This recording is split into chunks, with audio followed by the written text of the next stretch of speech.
Funding for this program was provided by the Alaska Marine Highway, celebrating 50 years.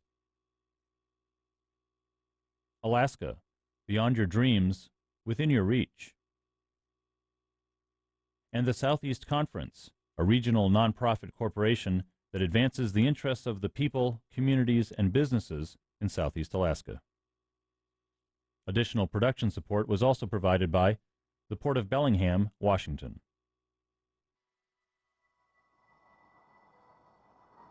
Alaska holds such allure and mystery for so many people. We are a huge state with a small population, with some extreme weather conditions. You come out here and you take the weather as it comes, but the beauty is there always. We are, in essence, in many cases, the only roadway that the state of Alaska has. Late one evening, the captain comes in, knocks on the door, and wakes me up, and he says, "Wake up, we're going to the oil spill." It's a sense of adventure, it's unlimited freedom, virgin landscapes and wild, and you're just kind of leaving the rest of the world behind back here. I like to think of it as, 1 part Jack London, 1 part Robert Service, and another part Horatio Hornblower, and you mix it all up, and here you are. You are a floating city. You have your own water, you have your own electricity. You are a city unto yourself. It's a great trip if the weather cooperates. I mean, you should try, for sure, to make it once at least in your life. One of the best parts of my job was this 1,000-mile run from Seattle to Skagway. One of the greatest runs in the world.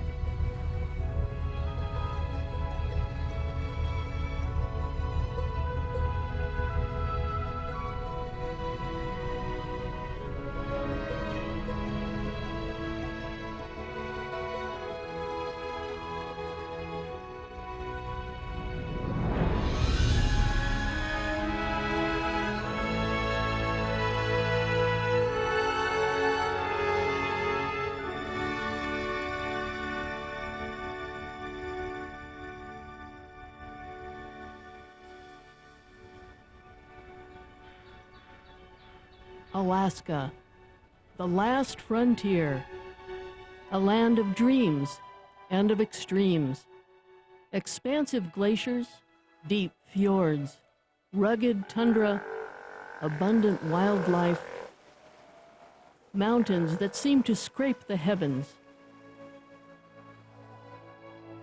It's a great land of great challenges.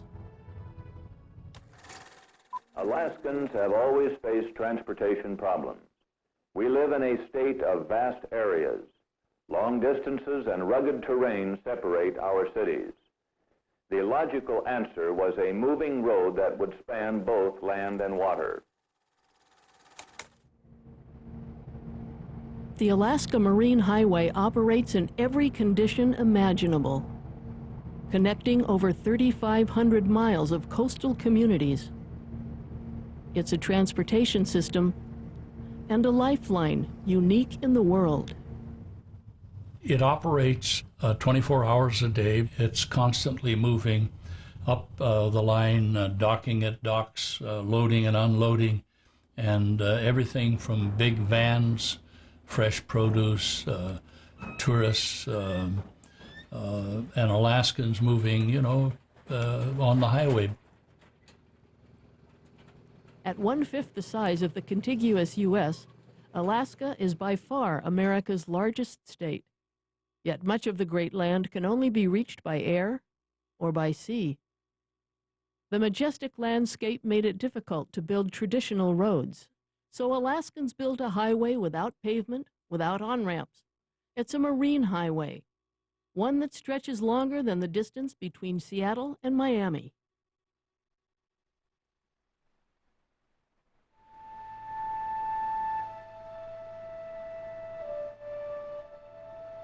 A 3,500-mile system, now 35 ports. We carry over 300,000 passengers a year, over 100,000 vehicles. Alaska State ferries drive this highway from Bellingham, Washington, through coastal British Columbia and up Alaska's Inside Passage. Some routes move across the Gulf of Alaska to Prince William Sound, the Kenai Peninsula, Kodiak Island, and along the Alaska Peninsula to the Aleutian Island chain. It's more than a grand undertaking. It's a grand adventure, one with roots as old as Alaska itself.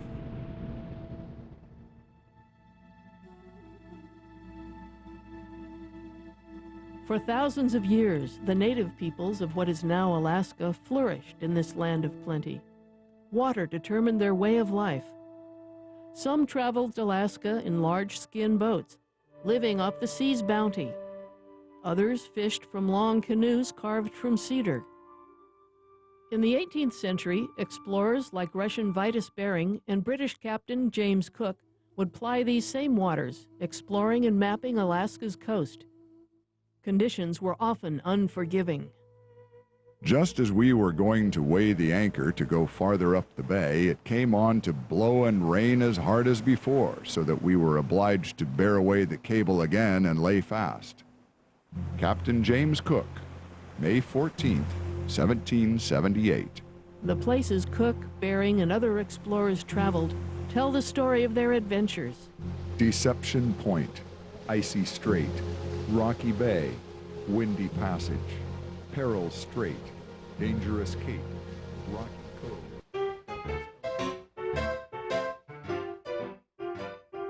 A century after Cook, brave souls of a different kind ventured north, seeking gold. Steamships left Seattle and San Francisco, journeying north on a quest for riches. Like those who came before them, they faced hardships wrought by the ocean. Hundreds lost their lives. Today, the crews of the Alaska Marine Highway face many of the same challenges. You're going to cross, 3 open bodies of water open to the Pacific Ocean that you never know what to expect. The rumble of diesel engines may have replaced sails and steam, but Mother Nature remains the same. I was anchored in Coal Bay in the worst storm I had ever been in at that stage of my life. Increase to right 30. Scott Merrill began his career in the Coast Guard in the remote Aleutian Islands. He remembers his first experience with the Marine Highway crews. In the middle of the night, the ship came in and left, and it was blowing about 75 knots of wind. And I thought, what in the world is a ship doing out there in these conditions?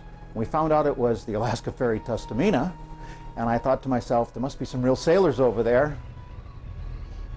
Those real sailors face weather fair and fearsome every day, 365 days a year, just as they have for half a century. Right here. 175. 175. The Wrangell Narrows call for expert navigation from the wheelhouse, with only a few feet leeway on either side of the huge vessel. Captains, mates, and engineers must have Coast Guard issued licenses. In addition, Alaska Marine Highway officers must know in remarkable detail the waters they navigate. You can take your application form to the Coast Guard and they'll sit you down for a pilotage test, and that's a blank chart with an outline of the harbor, coast, or waterway, and then you proceed to fill it in. You've got to draw the fathom curves, the drawing fathom curve, each aid to navigation, the lights and buoys, and they must be right where they belong. You have to put in all the place names and dredge channels, all that stuff has to be down on the paper. Every licensed deck officer has to do it. Roger out.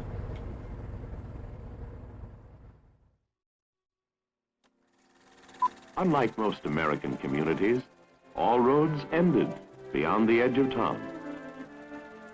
Cars had to be shipped in by freighter. There seemed to be no possible way the communities could ever be linked by the modern life-sustaining artery of a motor highway. It would have to stop at the water's edge.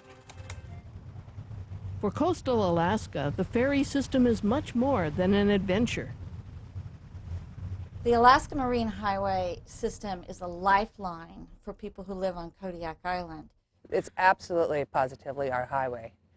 It is the lifeline for going to Anchorage to see doctors. We have doctors here, but they're specialists. They're going to Anchorage for entertainment, going to Anchorage to hop on a plane to go somewhere sunny, and bringing in groceries, bringing in goods, taking our salmon and our halibut and our cod to the road system to get it on an airplane and get it to somewhere fresh. Even little things like having watermelon more than once a year. We used to only get it on the 4th of July. All of a sudden, lettuce wasn't white and brown, it was green. We had red tomatoes, not pink ones. Food, medical care, commerce. The ferries are even vital to school. Alaska's student athletes use the system to attend away games.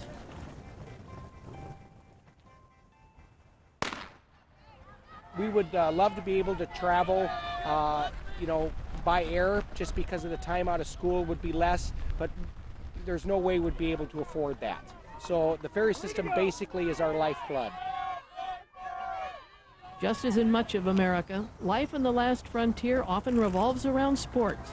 In southeast Alaska, one of the biggest events of the year is the gold medal basketball tournament. You got March Madness, of course. This could be, a smaller version, but us here in Alaska, gold medal is like a real big thing.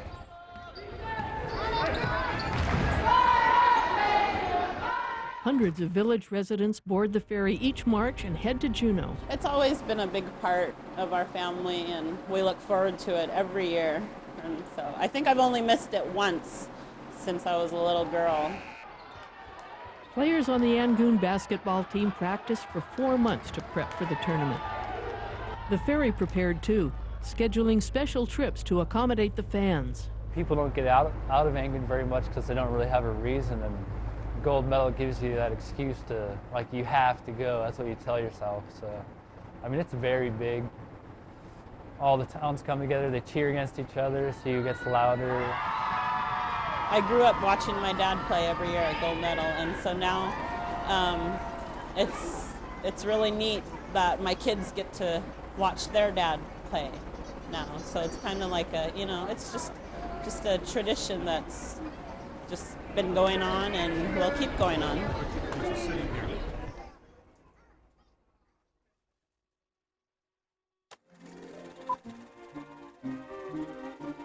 But there was one thing all these older communities had in common. From Kodiak across the Gulf to Ketchikan, Petersburg, Wrangell, Sitka, and even at the first gold center, Juneau, which became Alaska's capital in 1906, they were isolated by mainland mountain barriers and winding passages of the sea. There was a real need for some modern method to span long stretches of water and then connect to the land. He was all fired up about getting a ferry system going. That was in 1946. Shortly after World War II, a man named Steve Homer started the first commercial ferry in the southeastern part of the Alaska Territory. And he got this old landing craft, surplus from the Army, and that was the beginning. That old landing craft was christened the Chilkoot. It was based in Haines, where there was road access to the Alaska Highway, and ran from there to Skagway and to the territorial capital of Juneau, which was only accessible by sea or air. Chilkoot was an ex-military landing craft.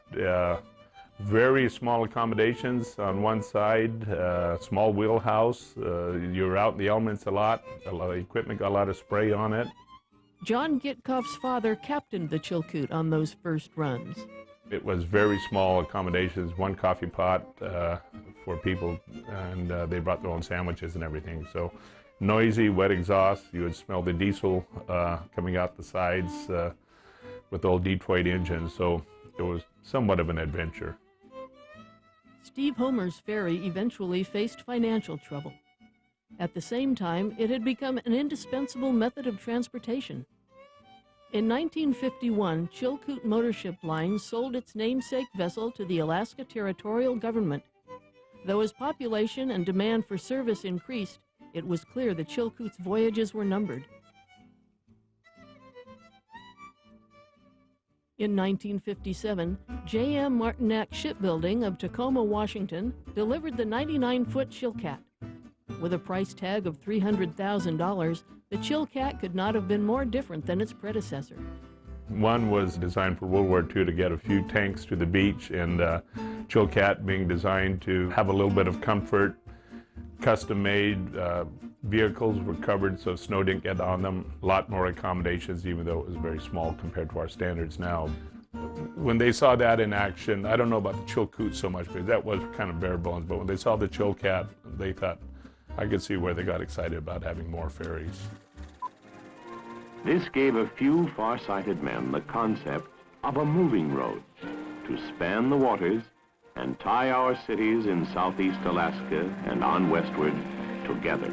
They called it the Marine Highway.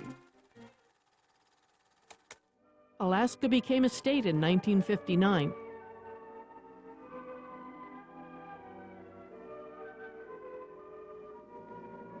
The next year, the legislature proposed an $18 million bond package to fund a 4-vessel state ferry system.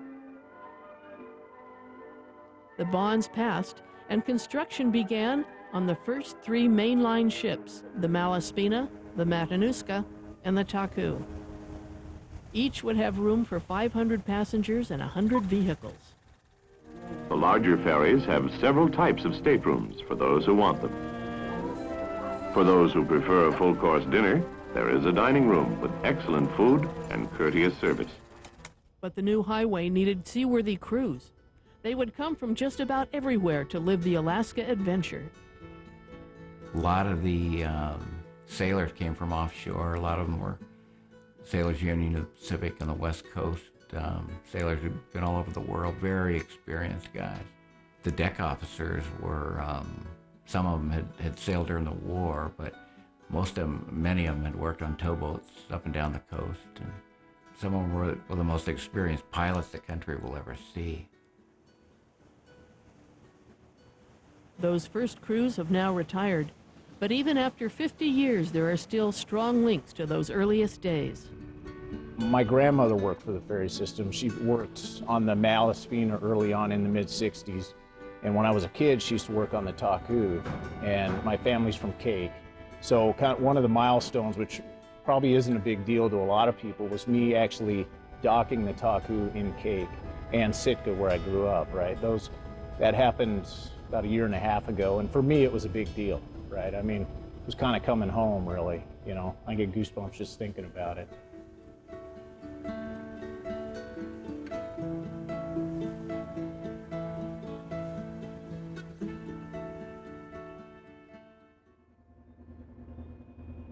With the ships finished and the crews in place, the new Alaska Marine Highway was ready to set sail. In 1963, after much celebration, the Malaspina made its first run north from Seattle to Alaska. It was raining and blowing. It was in the wintertime. With all their problems they had building the ship, they forgot to put windshield wipers on it. And we had sailors standing out on the wing of the bridge with pike poles with squeegees on them to keep the front window squeegeed off. I mean, here we're talking about $1 million ship, and you got to wipe the windows by hand. Despite little problems like no windshield wipers, the first Alaska ferry was greeted with big celebrations in each port. Some Petersburg residents still remember. The town was just electrified that day. We couldn't stop talking about it. It was just the ferry's here, the ferry. And then 4 or 5 days later, the ferry's coming back, the ferry's coming back. You know. I remember going home with this vision of this wonderful ferry as it came sliding into the dock. It was a wonderful sight. A new world was opening up for us.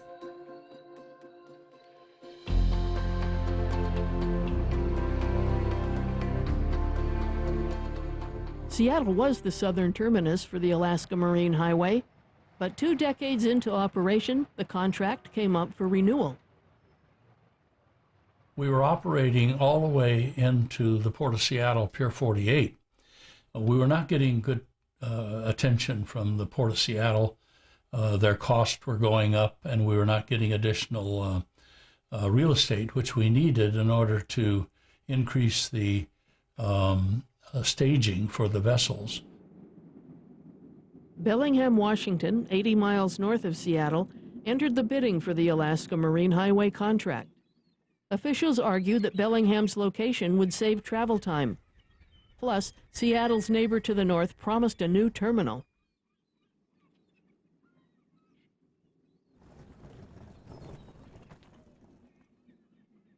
Once the decision was made, yes, it can be here, part of the conditions were that we had to have a world-class facility in place and ready when the ferry system was ready to start its service here from Bellingham. The change from Seattle to Bellingham Changeport, that saved us 90 miles of trip, which is 6 hours difference, and it was a lot better facility in Bellingham, and so that was a good thing, I think. I was on that initial trip, the last trip out of Seattle, and as a third mate in the first trip into Bellingham, so I saw all the hoopla about that, the sadness of leaving Seattle, and the hurrah we had for showing up to Bellingham with thousands of people who were waiting to see us tie up. So that was fun. The whole community really was in a state of celebration, so the events were focused right down here. That there was lots of speechifying on that particular day. It was a very festive day, no question about it. These days, ferries arrive from Alaska at least once a week, more often in the summer. They dock in the morning and leave in the early evening. Once we tie up an offload, then we start fueling, taking on water, taking on food stores. The whole ship is cleaned and ready for the turnaround. So there's a lot of activity going on at once. You know, Alaska holds such allure and mystery for so many people. When I talk with people on their way to and from, especially when they're heading out, they are so excited because they're going to some place that they've heard so much about but they've never seen. I'm not really sure what to expect. I'm excited for a new adventure, and I think this is going to be the most exciting thing I could possibly do right now. My wife and I decided we needed a vacation, and we like the water and we like to explore, so we drove from Southern Oregon to Bellingham, and we're taking the Marine Highway up to Haines, Alaska. On the inside passage, you are never out of sight of land and the most spectacular scenery in the world. In the narrow sections, the shores are so close, the wildlife can enjoy watching the travelers.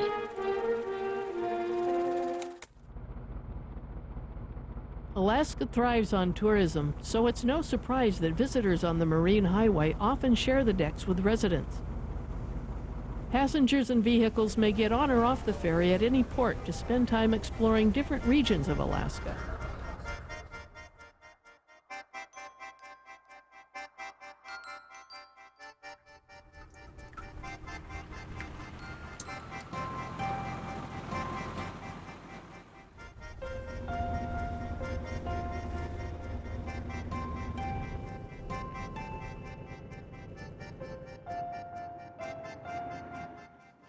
Well, I was surprised when they said it was their 50th anniversary, and I thought, well, that's our 50th as well. Oh yes, we have a cabin reserved, and we're just going to really enjoy it. We're traveling in an RV. We hadn't been up the Inside Passage, so we just decided that that would be the way to go. And we're not sorry at all. This is really the way to go. Southeast Alaska's Inside Passage combines classic small towns with steep fjords, accessible glaciers, evergreen forests, and thousands of islands. It's nice to let somebody else do the driving for a change and just sit back and relax and enjoy the view.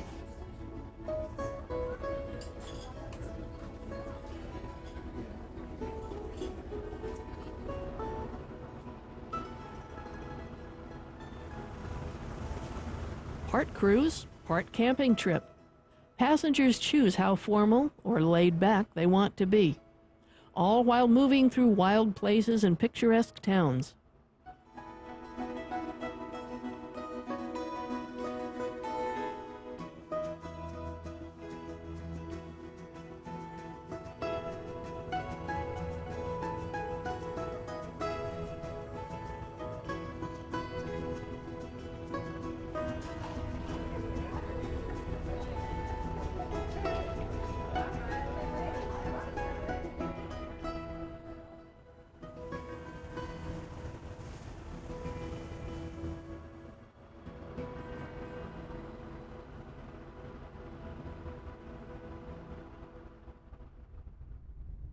Western Alaska is a scenic but less traveled part of the state. In spring, summer, and fall, the Tustumena makes visiting easier. It sails a 1,400-mile trip from Homer to Kodiak Island and beyond. Then we head out to the Alaska Peninsula, the town of Chignik, and then further west to Sand Point, King Cove, Cold Bay, False Pass, which is actually on Unimak Island and the first of the Aleutian Islands, and then we go out to the little community of Akitan and finally to Dutch Harbor. It's 15 stops on a week-long trip. The ship pulls in. This little kid comes down, says, "Can we come aboard and get an ice cream?" And I says, "Sure." They said, "I'll be right back." So they leave. In a few minutes, here comes the whole school. They all came aboard. Can I get a double bacon cheeseburger, please? Anything else for you? Can I get a Coke and a meal? What can I get for you? 2 double bacon cheeseburgers. 2 double bacon cheeseburgers. Anything else? Nope, that's it. Actually, the villages all over Alaska, there's no fast food, and so for them to have a restaurant to come to them, which is what we end up doing, and they get to come on board and have a meal. You know, people like to go out and eat once in a while, and that's about the closest they could get. Serving as a fast food restaurant while docked in Chignik has earned the Tustumena the nickname McTusty. But this docking is a treat for the crew as well.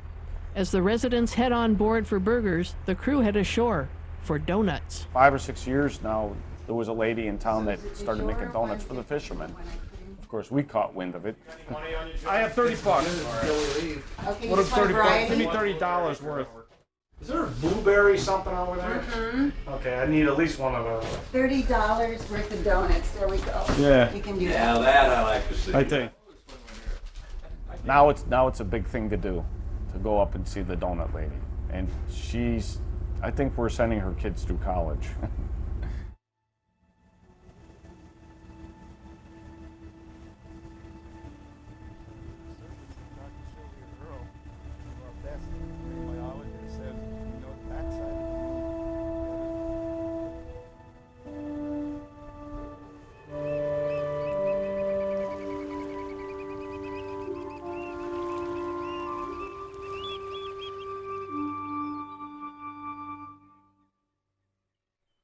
The Tusty spends a little extra time in Cold Bay.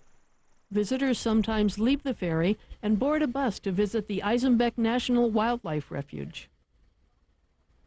When I started being a naturalist on the Tustumena in 2001, we came here to Cold Bay and we had a very short time at the dock, but I knew we had this great refuge. And so I said, hey, we need to get something going here.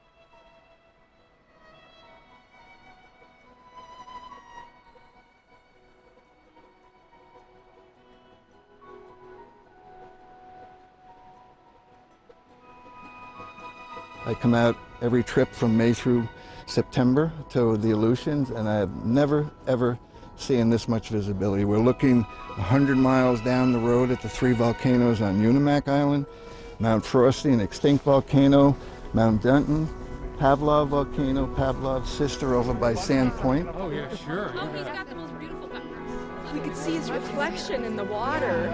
It was so clear. You could see. Well, we got our bear. Oh yeah, he is. He went in the water. Oh, it's one of the most spiritual days. Every cell in my body is alive right now.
We take a lot of heavy equipment. We take a lot of locals. We bring fishermen there and back.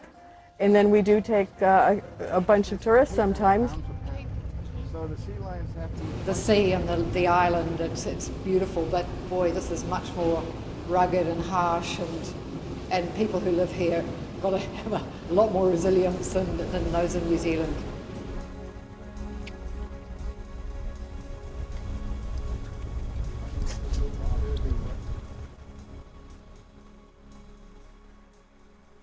Unalaska, a town of about 4,000, is the turnaround point for the Tustumena. For more than 2 decades, it's been a top U.S. fishing port.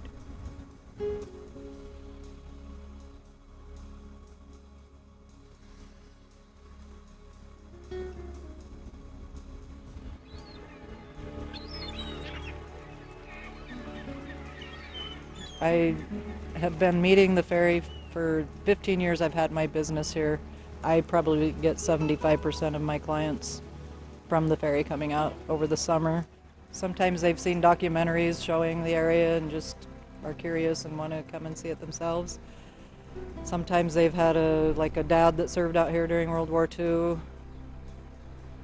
During World War II, the Aleutians were occupied by the Japanese and saw heavy fighting.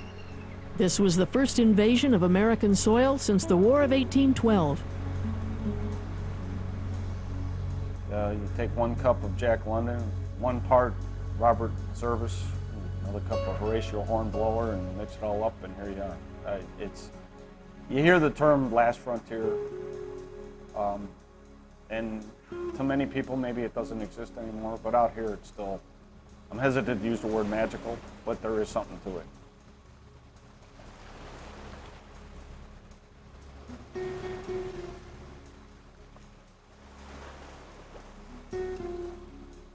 By the mid-1970s, the ferry system had a strong presence throughout coastal Alaska. The Malaspina, Matanuska, and Taku provided service to larger towns along Alaska's Inside Passage. The Tustumena was in western Alaska. The Bartlett served Prince William Sound and south central Alaska. Although it was small, that first state ferry, the Chilkat, could be used to connect smaller towns. They pioneered the Juneau to Hoonah run. They built the Laconnie to take over the Juneau, the Hoonah, the outports run, and once again the Chilkat used as a little pioneer, went down to Prince of Wales, and it started running to Ketchikan to Prince of Wales, and they built the Aurora to take over that run. And I think the last thing that the Chilkat was doing was going from Ketchikan to Metlakatla, and they built the Latuya to replace that boat. So I really look at the Chilkat as the pioneer for, the Alaska Marine Highway System. The adventure grew with each new ship added to the fleet, but the 1968 purchase of the Wickersham caused controversy. The Wickersham was incredible. It had 7 decks worth of staterooms. You know, the 700 deck were incredible. Least queen-size beds, separate bathrooms, bidets from Europe. Huge, huge, nice rooms.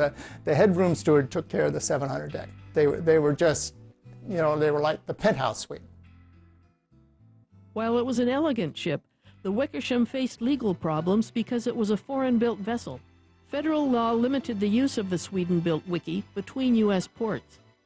The ship was finally sold in 1974 when the Columbia was completed. Columbia became the queen of the modern fleet.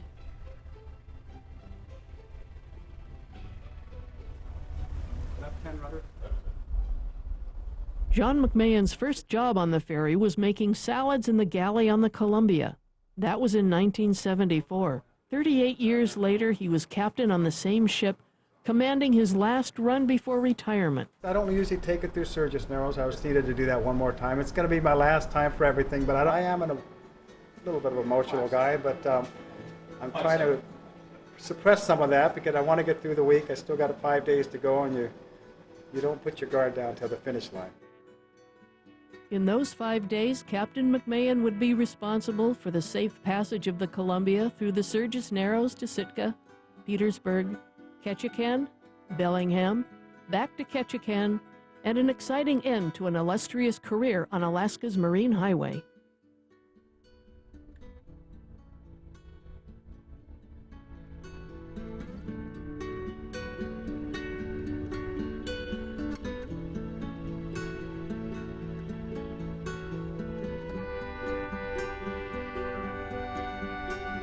That was the scariest landing I've ever had. You keep your guard up as this till you get the ship delivered back to the dock safe, and after that I could actually celebrate or say, wow, I did my job.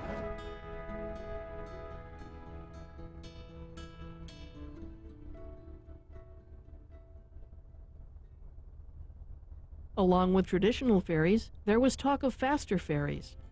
They became a reality in 2004 when the Fairweather joined the fleet. The Chenega followed a year later. These 240-foot catamarans carry 250 passengers and 35 vehicles. Their construction means they move twice as fast as the conventional ferries. Officials hoped the fast ferries would be less costly. They used smaller crews and operated only during the day. But the fast ferries have been controversial. They have trouble in Alaska's harshest weather, and fuel costs are high. Plans to add 2 more fast ferries were dropped.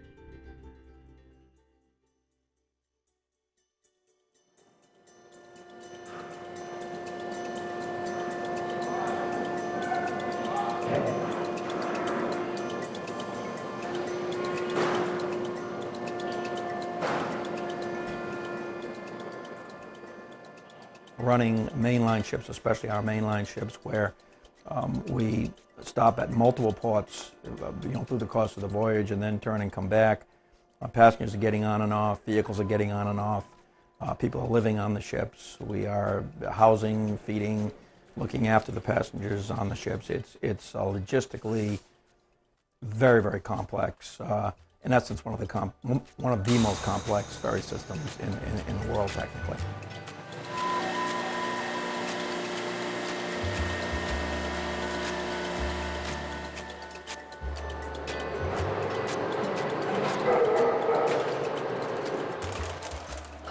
Just keeping the system running, and running smoothly and safely, is complex enough for Alaska's ferries.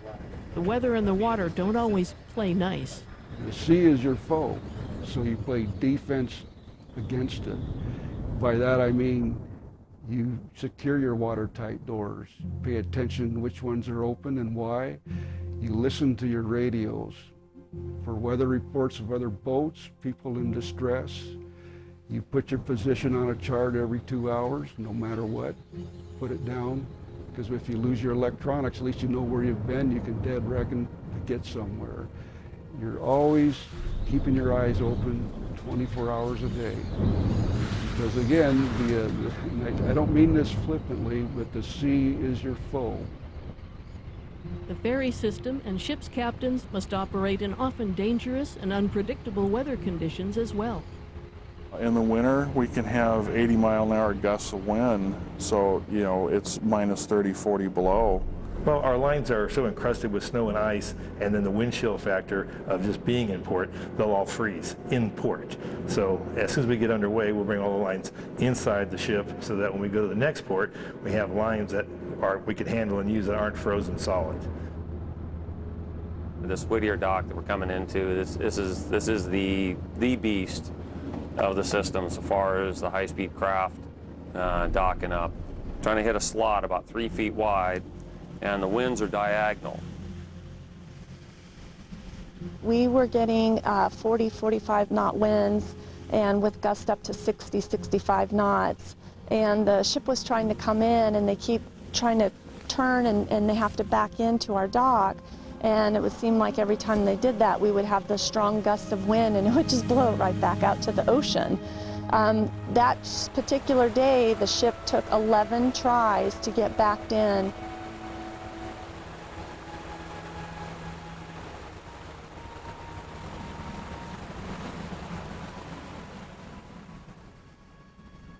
As soon as we let go Friday night in Seattle and later Bellingham, I was concerned about the wind on the approach to the dock and Ketchikan Sunday morning. Those downwind, extreme wind landings were pretty difficult, challenging.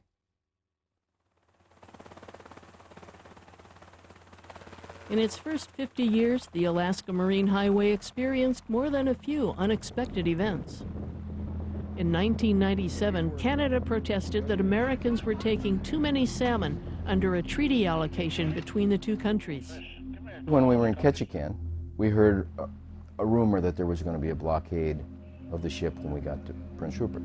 From the bridge, you could just go up and you could clearly see that gill net are tied off to the dock right under the bow, right out of sight, and then there's a whole string of them rafting in a line right in front. So you can't leave the dock and go straight ahead without running over a boat. And then there were several rafts in different spots, all blocking the harbor. So you're there to stay.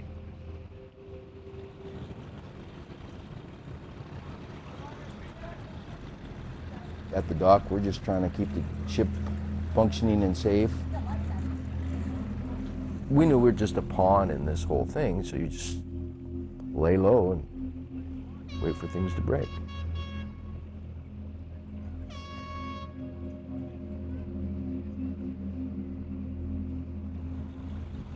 The blockade lasted 3 days. After negotiations between the U.S. and Canadian governments, it ended when courts issued an injunction.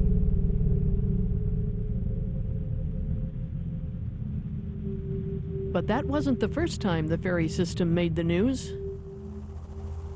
So late one evening, the captain comes in, knocks on the door, and wakes me up, and he says, "Wake up, we're going to the oil spill." On March 24, 1989, the Exxon Valdez struck Bligh Reef and spilled more than 250,000 barrels of crude oil into Prince William Sound. It was at the time the worst environmental disaster in U.S. history. The ferry Aurora was taken off its scheduled route and rushed to Prince William Sound. There, it served as a supply and command center for the Alaska Department of Environmental Conservation.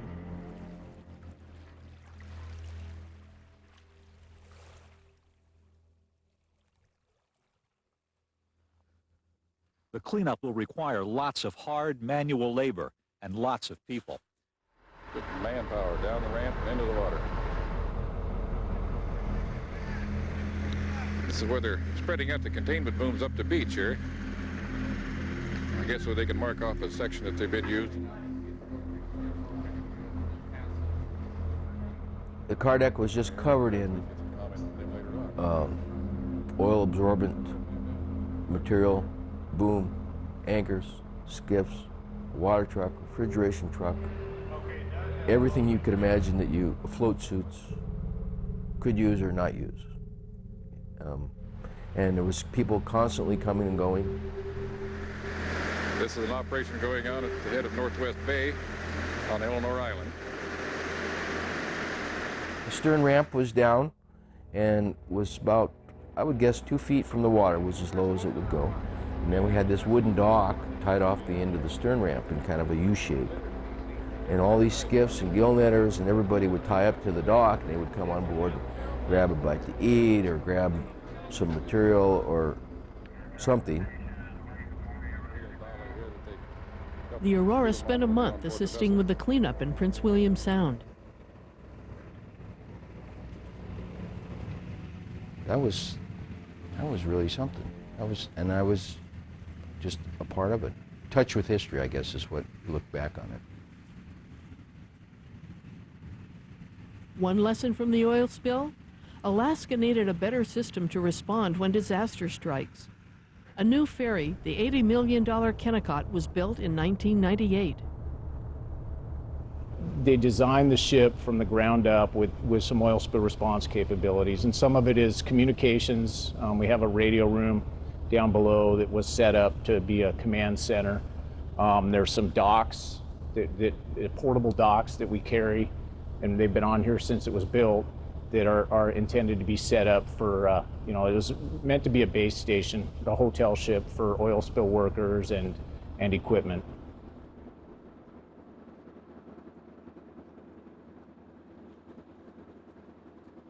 Alaska's ferries run year-round, 24 hours a day.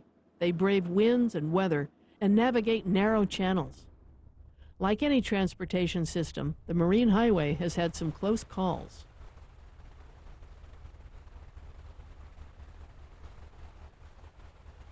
The Laconnie ended up on the rocks in a place it should have never been. And I felt the reef under the hull as soon as the first instant that we scratched it. And from 17 knots, we stopped within 3 seconds and listed over to port. All the alarms went off for the engines because they were overheating. The keel coolers had been ripped off. The hull was compromised tremendously. Fortunately, the passengers were safely evacuated. The biggest question was it safe to even have the crew members on that boat? Among the first actions was to send Juneau salvage master John Gitkoff to the scene. I hopped in a helicopter with 4 pumps and lots of suction hose, started organizing the crew to get oil response equipment and go ashore with an excavator and pick up these 5,000-pound rocks, and we put cables around them and used them for temporary anchors, and ran lines from the ferry and tied it on a 4-point mooring system and pulled the anchor out so it couldn't slide off. It was quite precarious, and as the tide went out, some shifting occurred, and you could hear the frames snapping and cracking under you, and they're quite substantial to begin with. It was determined that we should all leave because it may slide off backwards off the reef. And if it had, they said it would have gone down in about 3 minutes.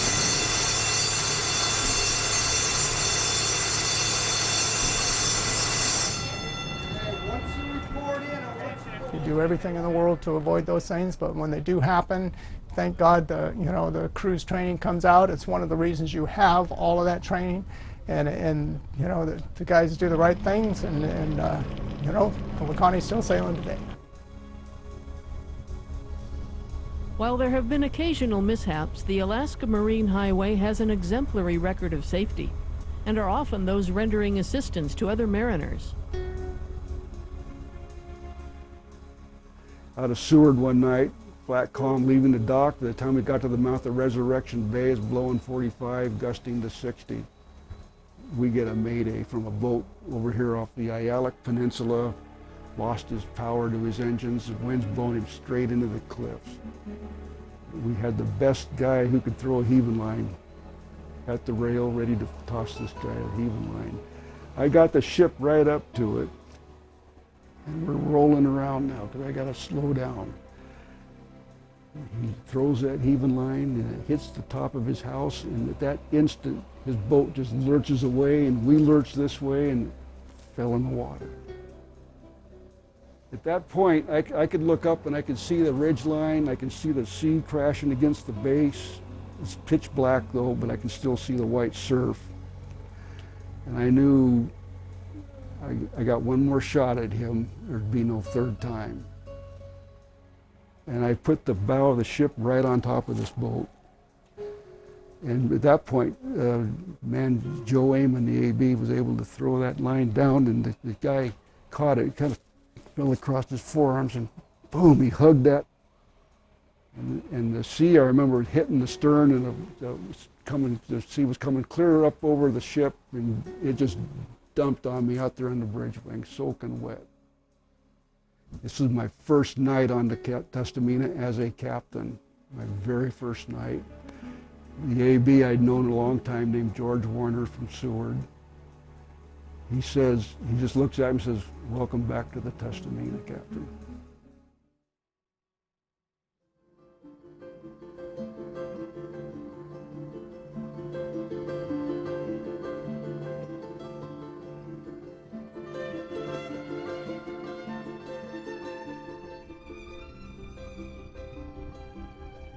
In 1960, the Alaska Marine Highway established a mission: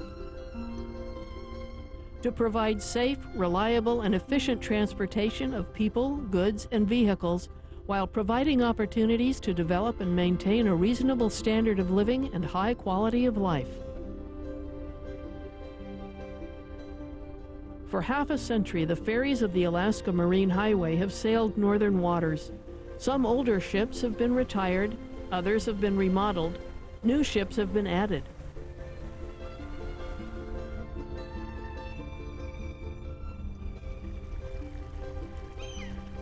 As the system celebrates its 50th anniversary, those who've spent much of their lives on board look to the future. It will change. The ships are getting older. They need to be replaced. New vessels with configurations and capabilities that we don't even imagine yet. Newer, more efficient ships. I would think the same run because it's been proven so far. The Marine Highway system right now is in a good place. Ridership is going up. We've got new ships on the line. You know, and the state can afford the system.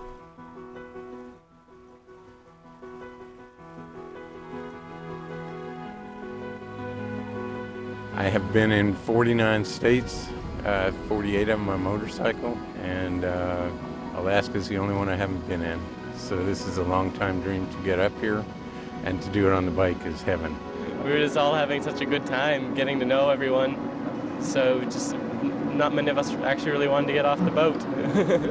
Break out and get out of the corporate world after a lot of years and start living the dream. And Alaska's the place to do it. I like sleeping at night because it's fun, like when you're sleeping and you feel the movements of the boat. It's just like, it's like a ride, except you're sleeping. Alaska's ferries provide transportation, recreation, a lifeline for communities, and a singular experience for visitors to the great land. Throughout the adventure, the ferries remain a unique part of Alaska's past and its future. And the ships were so beautiful. You know, they were just crisply painted with that yellow stripe and the white upper house, and the flag of Alaska was on the stack. And I mean, it was just, we were so proud that Alaska had done this and that we were going to be riding on them.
Funding for this program was provided by the Alaska Marine Highway, celebrating 50 years. Alaska, beyond your dreams, within your reach. And the Southeast Conference, a regional nonprofit corporation that advances the interests of the people, communities, and businesses in Southeast Alaska. Additional production support was also provided by the Port of Bellingham, Washington.